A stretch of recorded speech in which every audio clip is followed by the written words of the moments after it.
langsung saja. Apakah di lokasi Bapak itu terdapat modal-modal berikut? Satunya modal manusia itu ada atau tidak? Ya. Modal alamnya ada? Ada. Modal sosialnya? Sosialnya ada.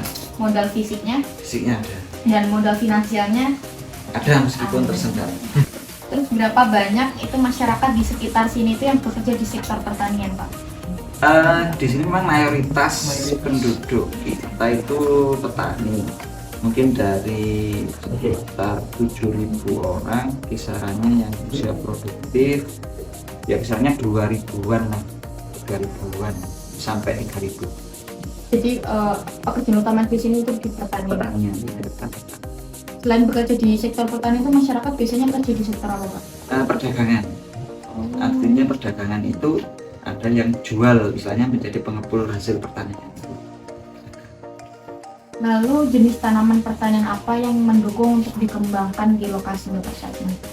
Untuk saat ini Pak, kalau untuk di hortikultura itu buah jeruk, sama kalau apel sudah sangat berkurang,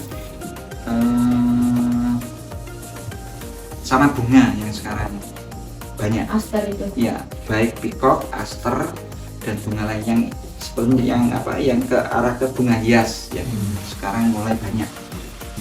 Terus bagaimana Bapak itu menjaga modal alam yang sekarang ini itu banyak dijadikan perumahan terus sehingga tuh lahan pertanian itu semakin menyempit, Pak?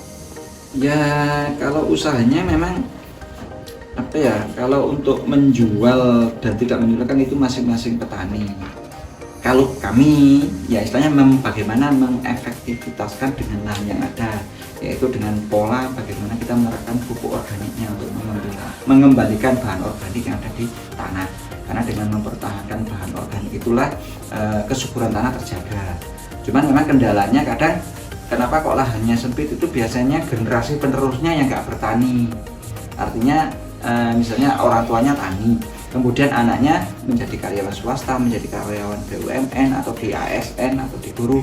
Nah, sehingga banyak petani yang saya jual aja karena nggak ada penerusnya. Dengan itulah yang juga akibat berkurangnya lahan pertanian. Apakah banyak masyarakat di sini itu yang mengelola lahan pertanian milik perhutani, Pak? Di sini ada tapi nggak banyak.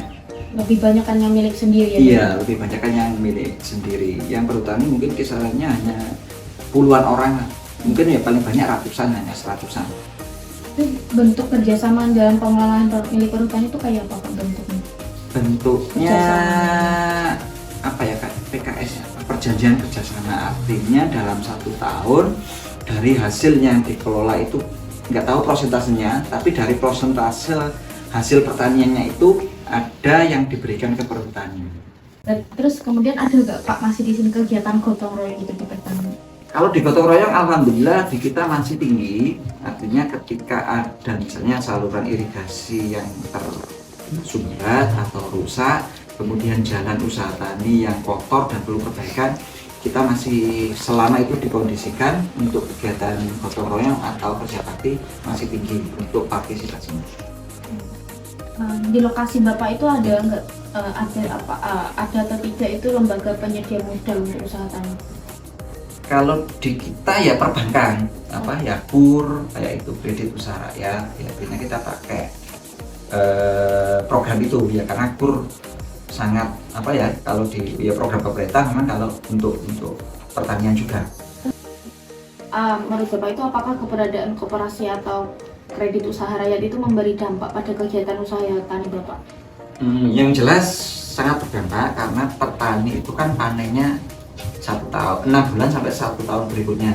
Jadi untuk modal awal memang perlu misalnya suplai finansial untuk modal awal sampai nanti panen. Apa yang Bapak itu harapkan agar modal-modal yang di atas itu tetap terjaga, Pak? Kayak modal manusia, alam, sosial, fisik, finansial itu. Ya, yang pertama ya memang modal alam. Modal alam karena ketersediaan petani, kalau nggak ada alam kan nggak mungkin kita bisa bertani. Yang kedua untuk sosial atau ke sumber daya manusianya, generasi Gen Z-nya sekarang itu benar mungkin jenengan semua dari Fakultas Pertanian. Cuman saya yakin kalau untuk terjun langsung ke lapangan menjadi petani, insya Allah minim.